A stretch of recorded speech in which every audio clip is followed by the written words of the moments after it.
जन्मों से बुला रही हूँ, कई जन्मों से बुला रही हूँ, कोई तो रिश्ता जरूर होगा।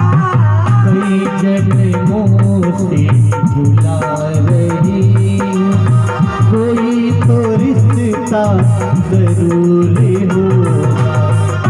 नजरों से नजरें मिला न पाई, नजरों से नजरें मिला न पाई, मेरी नजर का कसूर होगा। कई जन्मों से बुला रही हूँ, कोई तो रिश्ता जरूर होगा।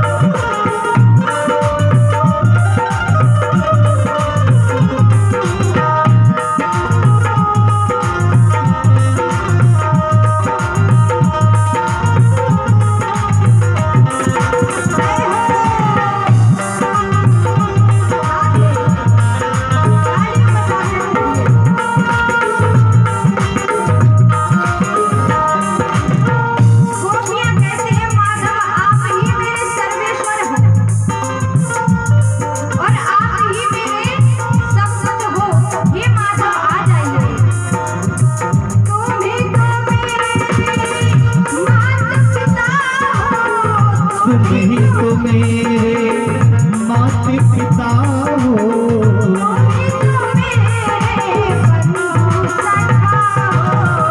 तुम्ही तो मेरे बंधु सखा हो।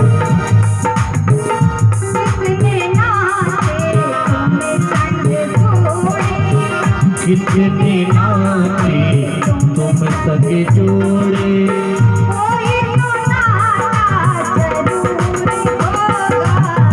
कितने नाते तुम सगे जोड़े, कोई तो नाता जरूर होगा।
कभी बुलाते हो वृंदावन में, कभी बुलाते हो मधुबन में। ठाकुर को बुलाना है, ऐसे थोड़ी आएंगे हाथ पे हाथ रख के बैठे। अरे तालियों के साथ कहिए, दिमाग में होगी एकदम।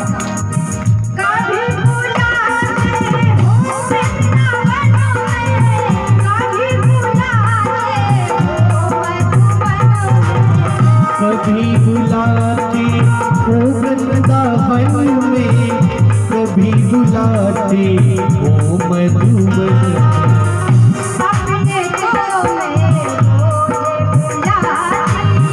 अपने घर में रोज बुलाती,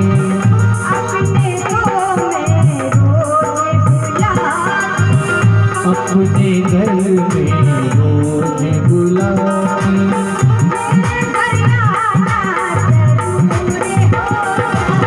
मेरे घर आना जरूर हो।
परमात्मा हो। मुझी में रहकर मुझी में रहकर मुझी से पर्दा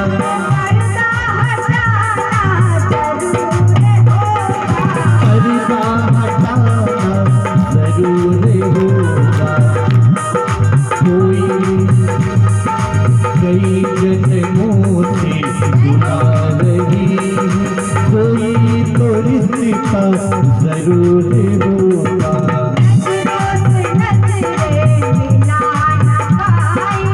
दिलों से नजरें मिला न पाई, मेरी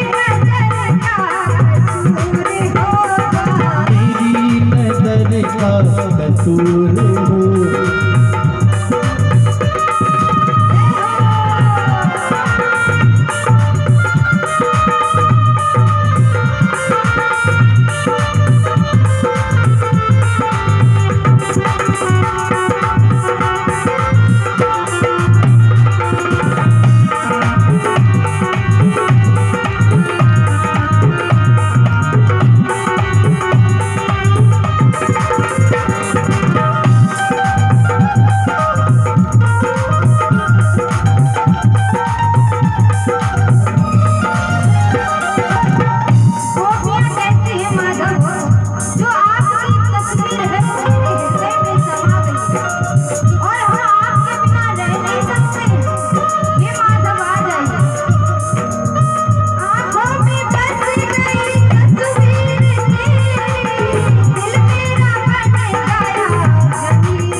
मेरा बन गया जागीर तेरी,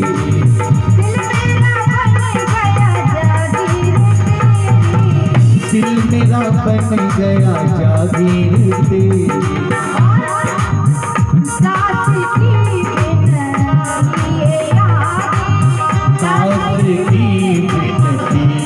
है आगे,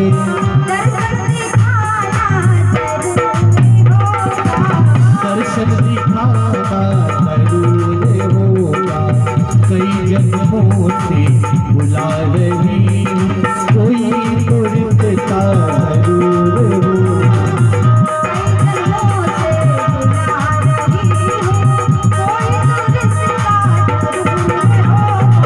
कोई तो रिश्ता जरूर होगा।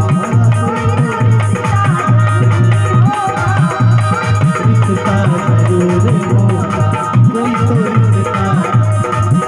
सावरिया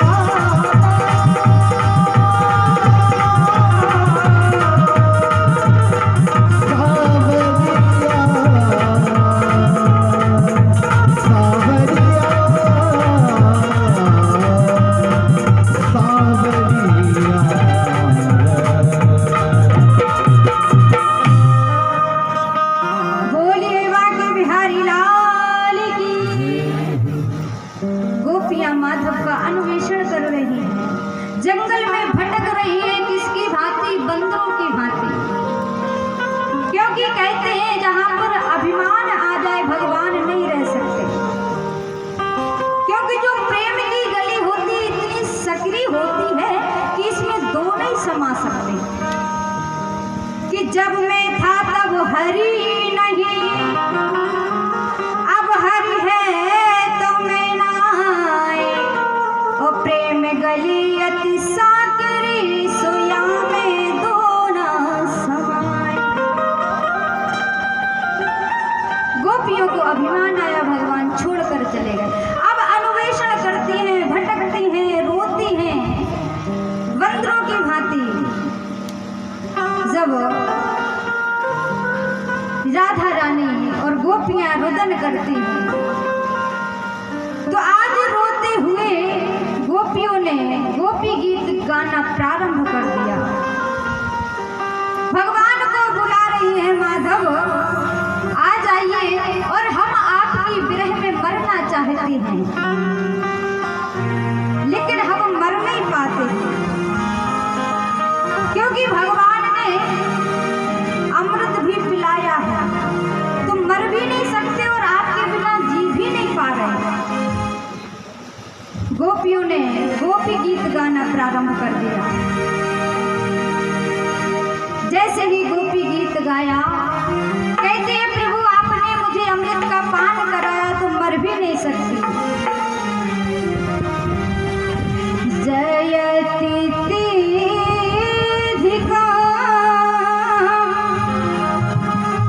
जन्मना ब्रजा श्रेयति इंदिरा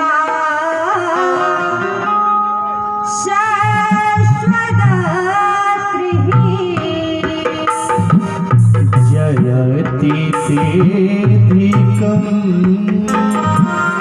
जन्मना प्रजा त्रयते इंदिरा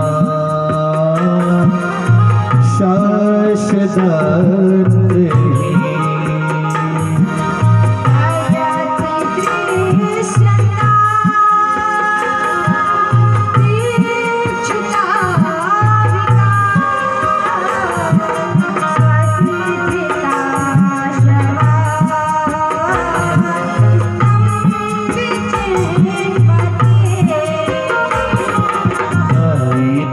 दृश्यता दीक्षुता का स्वैग्रता सेवा त्वां विचिन्वते।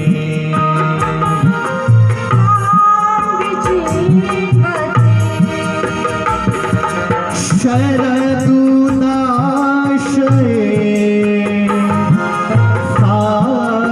जात सा सरसी दोनया स्त्री मुषाकशा सुरत नादते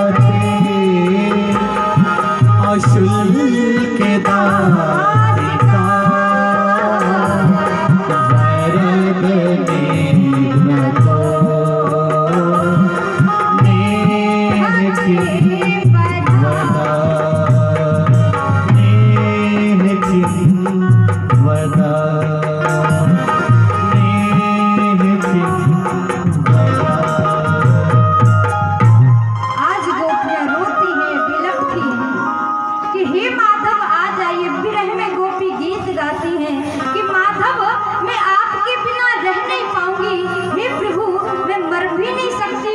और जी भी नहीं सकती हूँ, इसीलिए आप आ जाइए। क्योंकि भगवान ने कथामृत का पान भी कराया कि तब कथामृतम तप्त जीविना ओ कवि विरीडितम कल्मिषापहम। हे माधव, आपने कथामृत का पान भी कराया है तो मैं मर भी नहीं सकती हूँ और आपके बिना जी भी नहीं सकती हूँ। हे माधव आ जाइए। तब कथामृत तप्त जीविना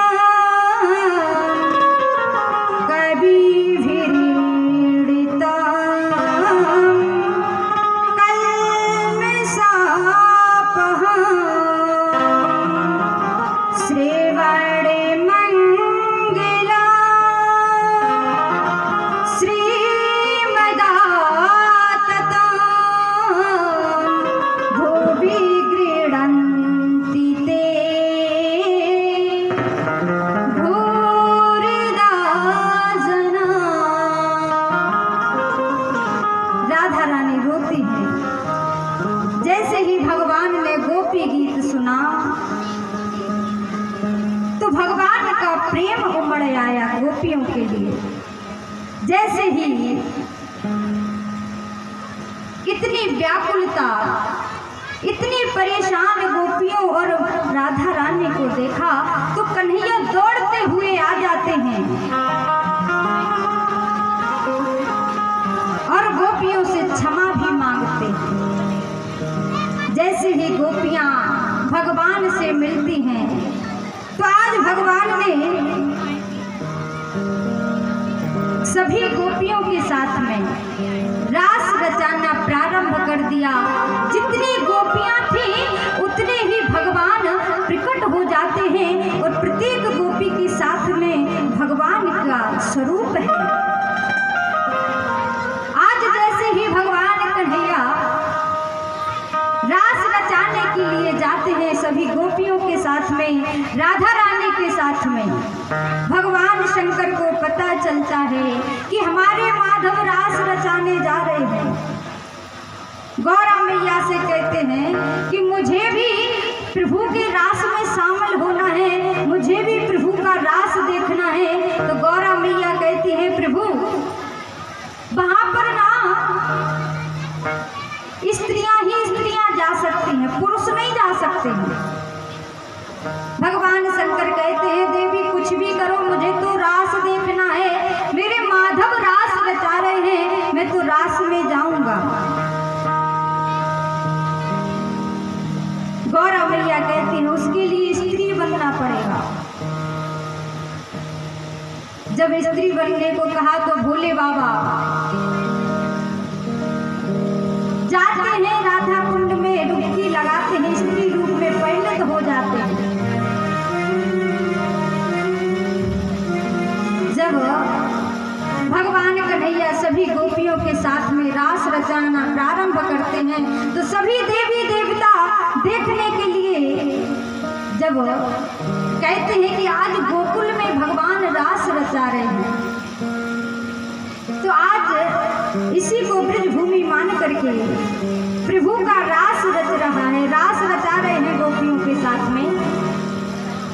तो बड़े भाव के साथ रास में शामिल हुई। आइए बड़े भाव के साथ कि गोकुल में देखो वृंदावन में देखो रे मुरली बाजे रे,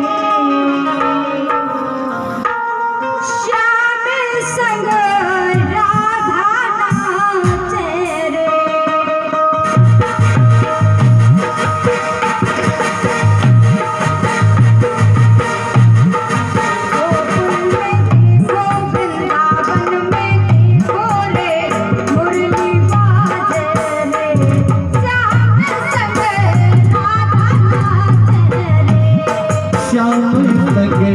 राधा नाचे रे,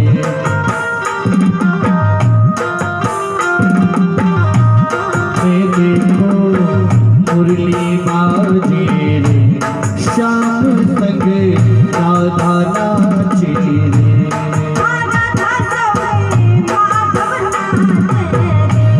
ओ राधा संग माधव नाचे रे।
सही गब रहा।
मीठी मुरलिया श्याम छवि पे सब बलिहारी गोपी ग्वाले और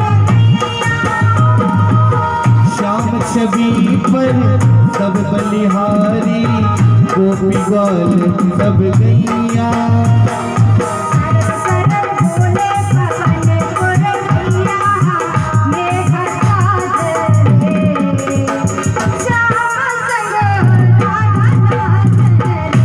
श्याम संगे राधा नाचे रे।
भाषा नहीं बदल पाए। राधा मैया कहती हैं, जा सकता नहीं जा सकती हूँ। भगवान शंकर जैसे ही पहुंचे, भगवान कन्हैया ने पहचान लिया और हड़बड़ी में जैसे ही रूप बदलना चाहा तो आधे स्त्री राधे पुरुष। तो जभी से भगवान का नाम गोपेश्वर भगवान जो बंसीगढ़ पे है, बोलिए गोपेश्वर भगवान की। आज भगवान कन्हैया ने गोपियों के साथ में, राधा मैया के साथ में रास रचाया है। आज भगवान कन्हैया ब्रज में जाते हैं। गोपियों ने भगवान को युगल गीत गा करके श्रवण कराया। तो सुखदेव जी समझाते हैं, राजन परीक्षित, भगवान कन्हैया ने जो अभिष्टासुर है उसका उद्धार किया और भगवान कन्हैया दोनों भैया ब्रज में ऐसे सुशोभित होते हैं, दोनों की छवि देखते ही ब्रजवासी थकते नहीं हैं। तो इधर राजा कंस जितने भी असुर भेजता है भगवान सबका गोविंदाय नमो नमः कर देते हैं। अभिष्टासुर आया उसका भी उद्धार कर दिया, मार दिया।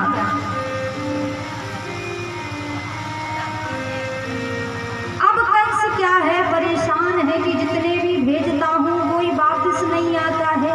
अब क्या करना चाहिए? नारद जी का आगमन होता है।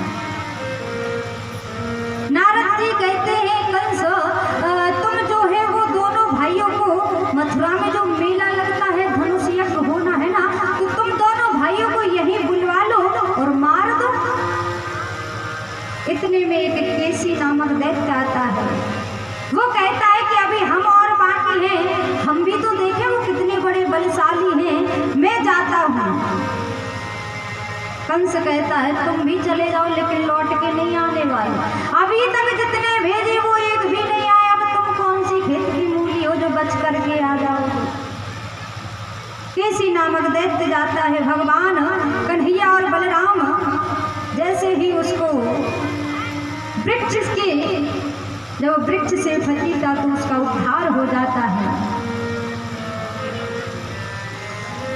कंस परेशान है। नारद जी कहते हैं कि तुम दोनों भाइयों को यहाँ पर बुलवा लीजिए और धनुष यज्ञ हो तो यहीं पर मार देना।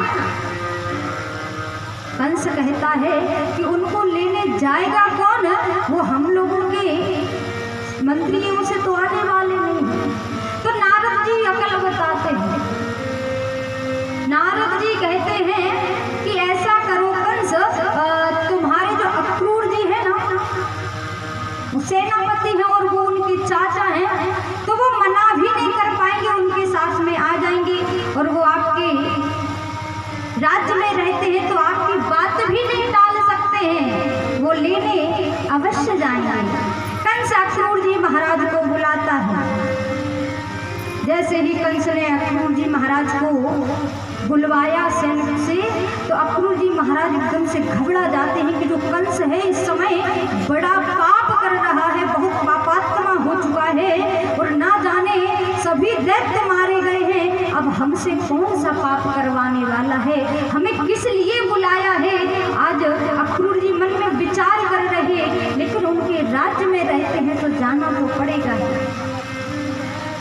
अक्रूर जी महाराज जाते हैं कंस के पास। कंस कहता है कि तुम प्रातः काल जाना और गोकुल से जो नंद के लाला है ना, कृष्ण और बलराम, दोनों को लाना। अक्रूर जी महाराज एक तो दुखी है अंदर से बहुत और एक प्रसन्न भी है बहुत। अब दुखी क्यों है? दुखी इसलिए है महाराज कि छोटे छोटे बालक हैं, कंस अपने राज्य में बुला करके कहीं मार ना दे, और खुश इस बात से हैं कि मुझे गोकुल जाना है और प्रातः काल में गोकुल के लिए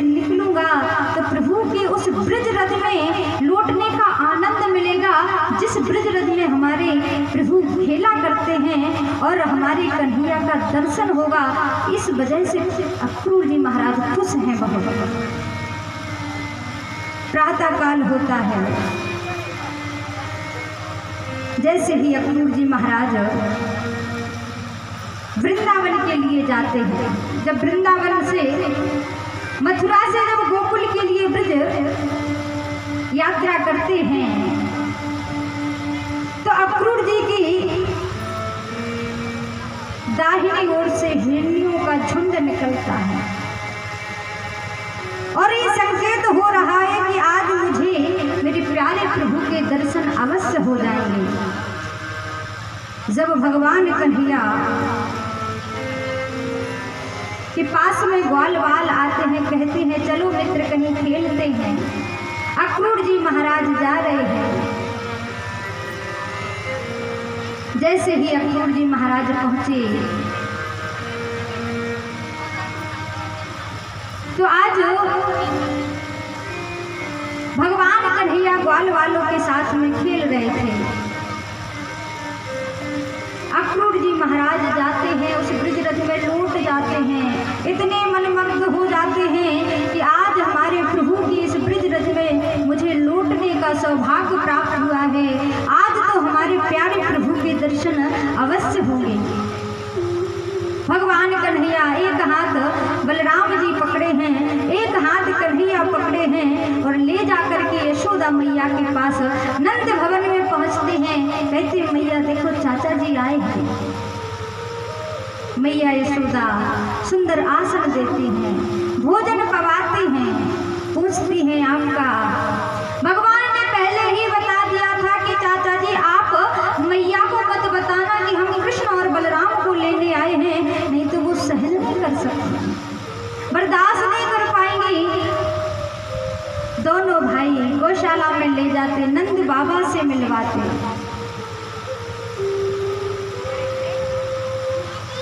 तो अक्रूर जी महाराज सबसे मिलते हैं। कृष्ण और बलराम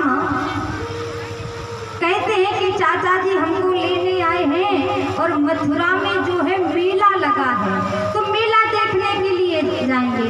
तो नंद बाबा कहते हैं कि तू अकेले थोड़ी ना जाएगा, हम सब ब्रजवासी सुबह प्रातः काल बिलौआ लगवा देंगे, सभी ब्रजवासी मथुरा का मेला देखने के लिए जाएंगे। जब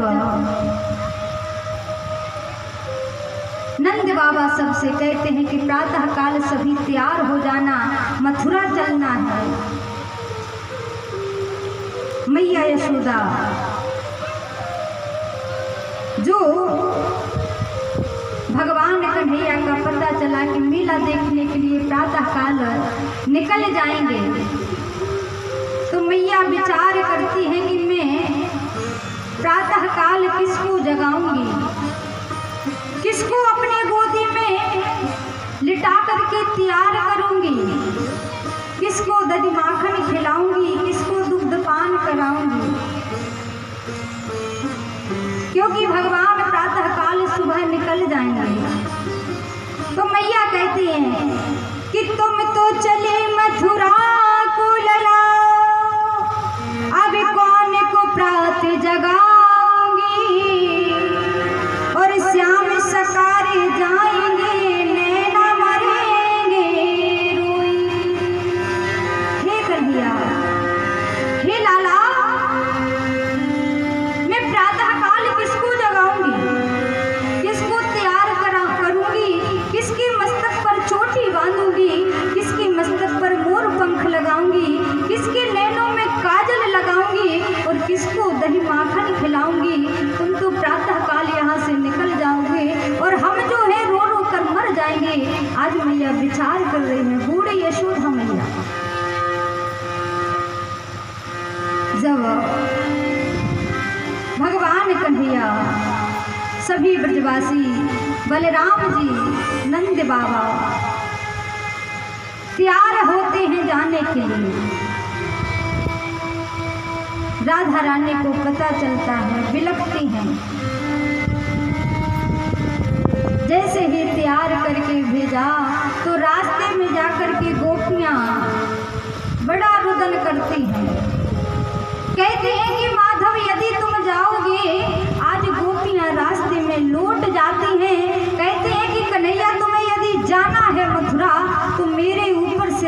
निकाल करके जाना तो आप जा सकते हैं, लेकिन हम हटने वाले नहीं हैं। प्रभु, मैं एक ही बार से सीख गई हूँ, मैं आपके बिना रह नहीं पाऊंगी। जब आप मुझे छोड़ करके चले गए थे तो हम कितने व्याकुल हो गए थे। जब तो प्रभु आप आ गए थे, लेकिन आप अब फिर जा रहे हैं। तो भगवान कहते, कन्हैया कहते हैं कि गोपियों, आपका प्रेम है वो मेरे लिए अटूट है, लेकिन मैं जा रहा हूँ, वापस आ जाऊंगा। गोपियों को विश्वास नहीं है। भगवान कहते हैं, गोपियों, मैं परसों आ जाऊंगा, मुझे जाने दो, देर हो रही है। दोनों भाई रथ में बैठे हैं।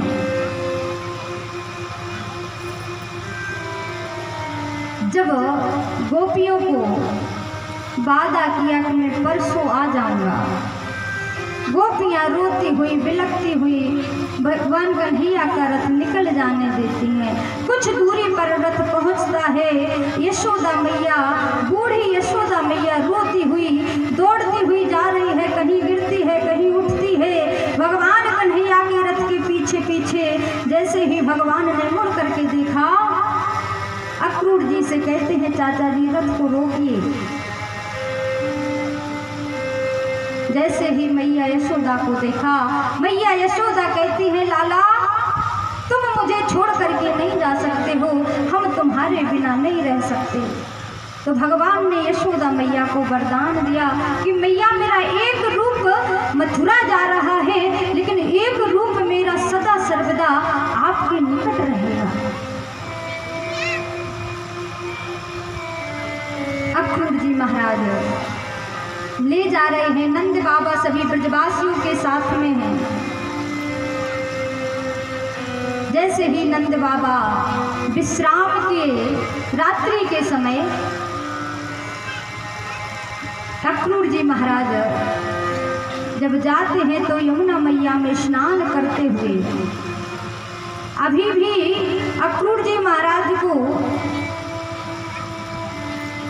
संदेह है कि देखो तो ये परमेश्वर सच में है या नहीं। तो आज अक्रूर जी महाराज यमुना मैया में जैसे ही स्नान करते हैं, तो आज यमुना मैया में अभी भगवान बलराम का और भगवान कन्हैया का दर्शन किया। और जैसे ही डुबकी से बाहर आए तो रथ में वही कृष्ण और बलराम को देखा।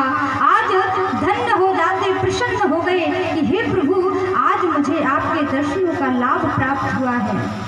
जैसे ही रथ में विराजमान होते हैं, ले जाते हैं। नंद बाबा सभी ब्रजवासी विश्राम करते हैं, तभी से वहाँ का एक नाम हो गया विश्राम घाट।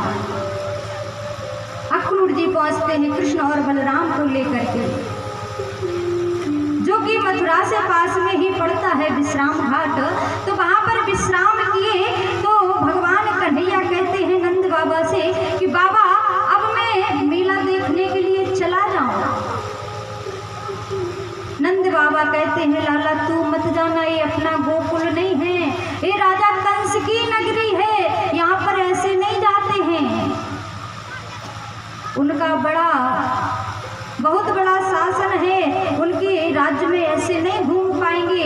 तो और हमने तो तुझे समझाया है कि तू अकेला मत जाना, अगर जाएगा भी तो बलराम के साथ जाना, क्योंकि तू बड़ा उत्पाती है, ना जाने कौन से काम कर दे।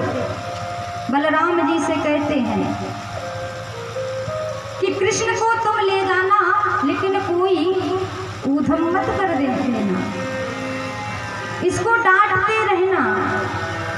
आज ग्वाल वालों के साथ भगवान जाते हैं, मथुरा नगरी में भ्रमण करते हैं। भगवान का ऐसा स्वरूप है, इतना सुंदर मनमोहक छवि है कि जो मथुरा की स्त्रियां हैं वो देखती हैं तो कहती कितनी सुंदर जोड़ी है। आज मथुरा नगरी धन्य हो गई, मेरे नेत्र धन्य हो गए इन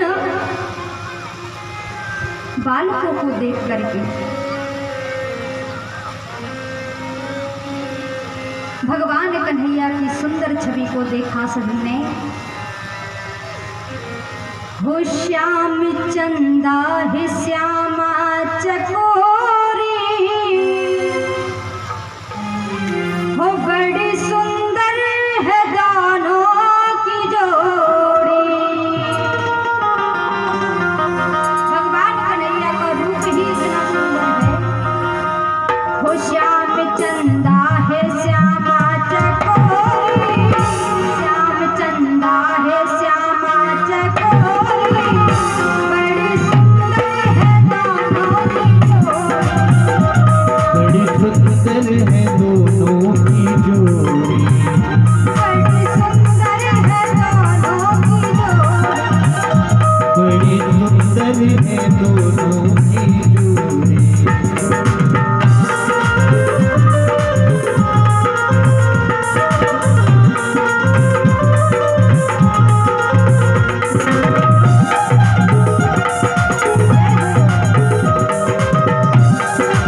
श्यामा रती, वो श्याम रतिया है राधा रती, श्याम रतिया है राधा रती, वो श्याम चंचल है राधा है भोली, श्याम चलिया है राधा है भोली, वो श्याम चंचल है राधा है भोली, श्याम चंचल है राधा है भोली, वो श्याम चंचल है राधा है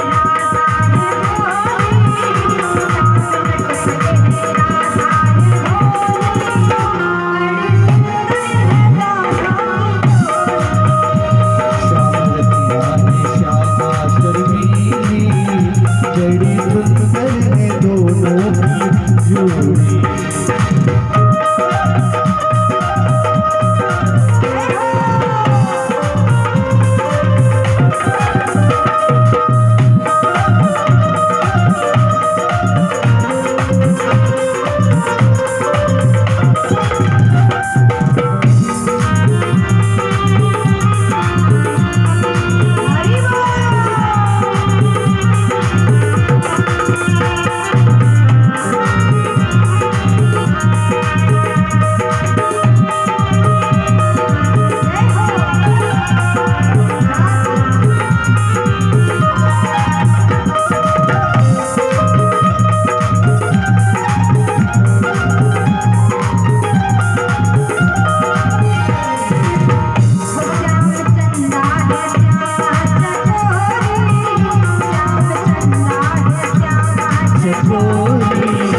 बड़ी सुंदर है दोनों की जोड़ी, श्याम सुंदर है दोनों की जोड़ी, बड़ी सुंदर है दोनों की जोड़ी, बड़ी सुंदर है दोनों की जोड़ी, बड़ी सुंदर है दोनों की जोड़ी। बोलिए कृष्ण कन्हैया लाल की। जैसे ही मथुरा नगरी में भ्रमण करते हैं तो मथुरा के जो